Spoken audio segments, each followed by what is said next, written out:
Ötre.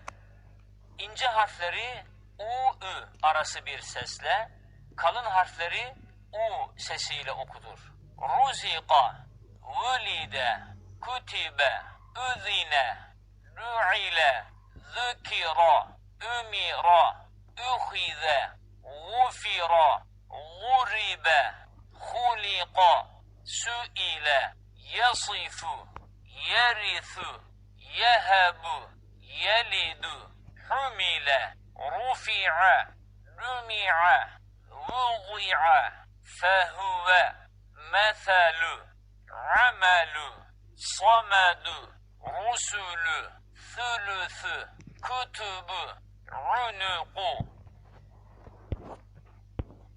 Ötre.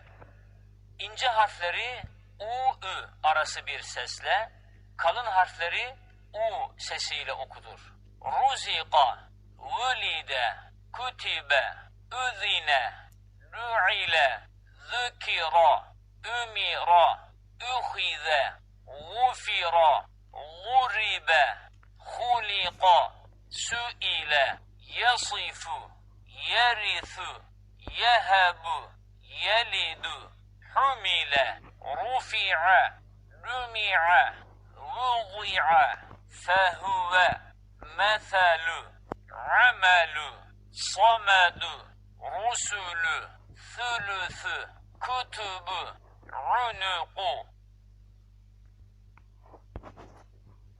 Harflerin cezimli okunuşu. Ebe, ibe, übü, et, it, üt, eth, ith,